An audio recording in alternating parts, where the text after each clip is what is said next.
Okay, we're going old school today.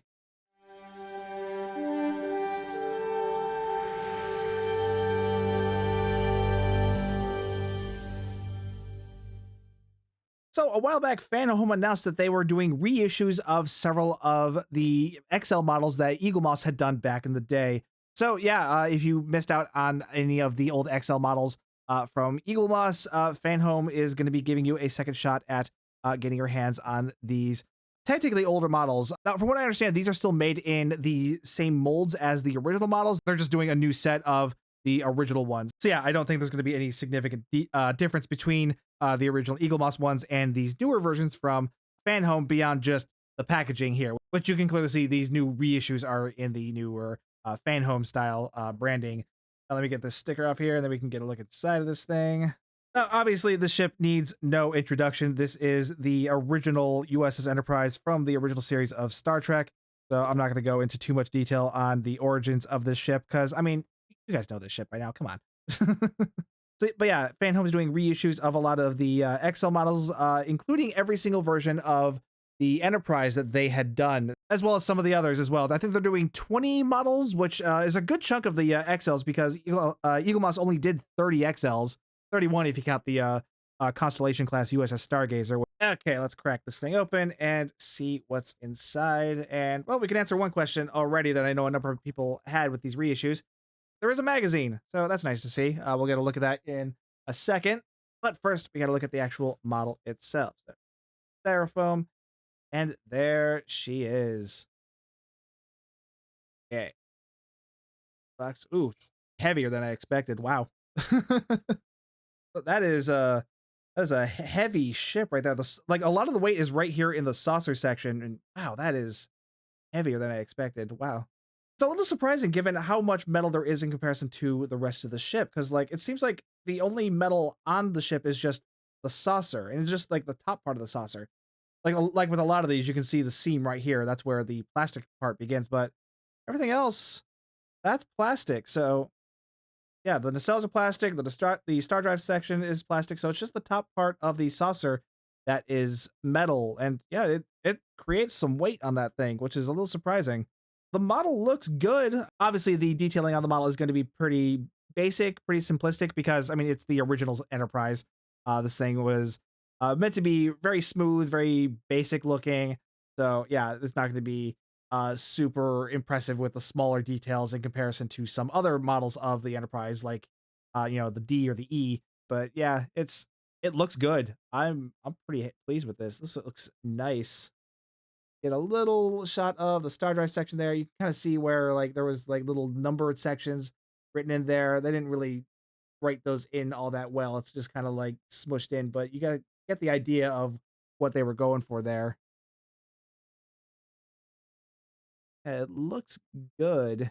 And one thing I'm pleasantly surprised on, the the paint job here in these little squares here, it's actually placed in properly on the model here. So these little indents here, there's no drift here at all, apparently. That's actually really impressive given these models. That might just be unique to mine. Maybe I got a good one, but yeah, that's nice to see that that didn't get messed up at all. This looks really nice. I am really impressed with this, honestly. Looks great. Again, I know the detail isn't gonna be amazing because it is the original Enterprise, but man, it looks gorgeous. I really am impressed with this. Yeah, it's still got some small issues there, like the seams that are pretty noticeable along the nacelles and along the star drive section. A little annoying, but that's gonna be something you gotta deal with a die-cast model like this. Overall, I am genuinely impressed with this. I like this. All right, let's get this in the stand, and then I will bring out some other models for comparison. All right, here she is in the stand, and with how much weight there is on the saucer, I was actually a little concerned about how this was going to sit in here, but no, this is nice. This sits in there nice and solid. I'm impressed with this. They did a really nice job on this reissue of the original Enterprise. Now, I will say that I don't know how much of that is to Fanhome's credit and how much of that is to Eaglemoss's credit, because from my understanding that these are literally just using the same molds as the original Eaglemoss XLs and then just remade and repackaged for this Fanhome reissue. So I don't know how much of this credit goes to Fanhome and how much of this goes to the original Eaglemoss crew, but yeah, I'm impressed here. It's came out really nice, and I'm really enjoying it. Now, unfortunately, I don't have the original versions of these XLs. The whole reason I'm buying some of these reissued XLs is because I don't have the original Eaglemoss XLs, and I don't plan to buy the ones I already have. So, like, I've already got XLs of the Enterprise D, Enterprise E, Voyager, and Defiant, and a few others. I already have those from Eaglemoss, so I'm not going to be buying the Fanhome versions of these because they're expensive. These are like $100 each, so I'm not going to be going absolutely nuts with these. So yeah, I'm just gonna be grabbing the ones I like. So I'm not gonna be able to do comparisons between the old version and the new version. But just looking at this new version here, I am impressed. Now, while I don't own the original Eaglemoss XL of the original Enterprise, I do own the original standard size version of the original Enterprise. So we can at least get a size comparison between the two. See, this is what I want in the difference between an XL and the standard edition. It really doesn't look like much of a difference when you look at the current standard size models, which are like 7 inches long compared to these old 5-inch models. But then you put the old 5-inch models next to the XLs, which ended up being at least 10 inches. Yeah, it's a noticeable size difference there. Like, this is what the difference between standard and XL should be. So yeah, it's really nice to see. And just for the hell of it, let's bring out the XL Enterprise F just to see these two lined up in comparison, since they are both XL models. And yeah, lengthwise, they are pretty much the same. So yeah, you're definitely getting that XL size. But of course, because of the shape of the original Enterprise, it does look a bit taller than the Odyssey class Enterprise F. Frame a little bit better. There you can kind of see the difference in size there. Yeah, this angle, this ends up looking a bit bigger just because it's a bit taller. Yeah, lengthwise, they are about the same. So yeah, ultimately, I am really happy with the state of this reissued original series model here, and I'm pretty excited to see some more of them because right now my goal is basically to get Enterprise's original through F in XL, and I've already got the D and the E, so I'm also hoping to get Enterprises A, B, and C in order to have like a full legacy of the NCC 1701. Well, maybe not a full legacy. Obviously, I'm skipping the Enterprise G because I already sold it because I hate the Enterprise G, but yeah, whatever. Okay, now let's take a look at the magazine for this thing. Yeah, Constitution class active 2245, length 289 meters, phasers and photon torpedoes, and warp and impulse engines sits in the stand just like that. And like I said, the stand is nice and solid. I am really pleasantly surprised on that, especially given that just before doing this, I just filmed the video for the Edison class USS Harlan, which had an absolutely atrocious stand on it. Got a nice render of the original Enterprise as well as some background information on it. Now, I don't know if this is simply just reprinting all the information from the original magazine, from the original Eaglemoss version of the TOS Enterprise, or if this is a completely new magazine that they put together themselves. Obviously, the formatting is different, so they definitely put in some effort to making it in their own branding. But yeah, I don't know if all the information is just a reprinting of the stuff from the original magazine, or if they actually went to the effort of rewriting their own original magazine for this model of the Enterprise. Yeah, there's a nice look at the original studio model of the Enterprise that they used for filming the old show. Various concept art for other versions of the Enterprise.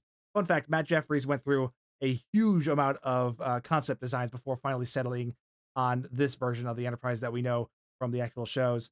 Like, for a while, like, he was really strongly considering giving it a sphere instead of a saucer because a sphere would have made the perfect pressure capsule, which is something you would want in space. But eventually they moved away from that design. But we do see some of that eventually later on in canon via the Daedalus and the Pasteur.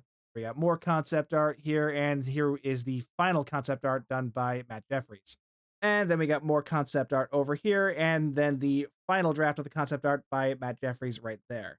And that seems to be all there is in this thing. It's mostly just concept art, as well as just other background information of the Enterprise, which, I mean, at this point in time, there's really not a lot of new information to talk about the original Enterprise. It's all kind of been said and done. So yeah, there's not going to be a lot of super original information that isn't going to be readily available in a bunch of different areas as well. Because, it's the original Enterprise. Everything that there is to say about the ship has probably been said already. Yeah, overall, I am pleasantly surprised by this model. It looks fantastic. The quality is really nice. It's got a good amount of metal on it. It's got a good weight to it. It sits really nicely in the stand.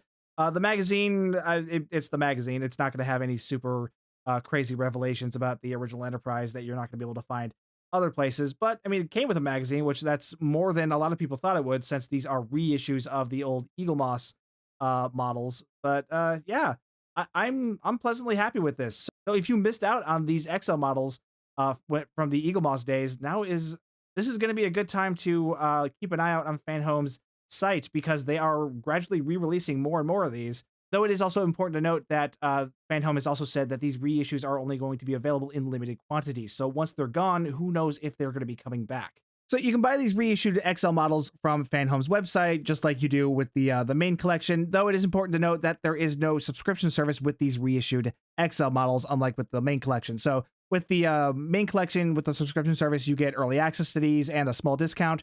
There is none of that with these. Just once these are made available, they go live on the website, available to everyone that Fanhome ships this collection to, which unfortunately means that these are still going to be unavailable for those of you outside the US and the UK.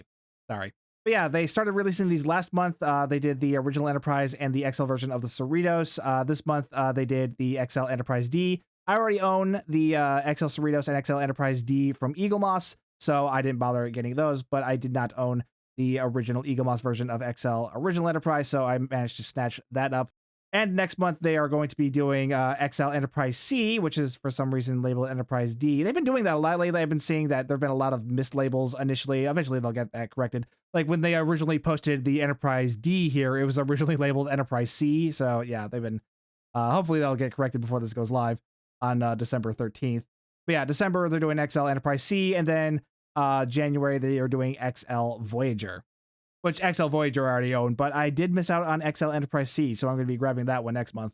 Now, this is the full list of the XL models that Fanhome is bringing back. So assuming that this is the order that these are going to be released in, after Voyager is probably going to be Defiant, then the NXL-1, then the Klingon Katinga class, Deep Space Nine, Enterprise B, Enterprise E, the Strange New Worlds Enterprise, Enterprise A, the Delta Flyer, the Enterprise from the 2009 movie, and the refit version from Star Trek Beyond, the Klingon Bird of Prey, Excelsior, Reliant, and Discovery.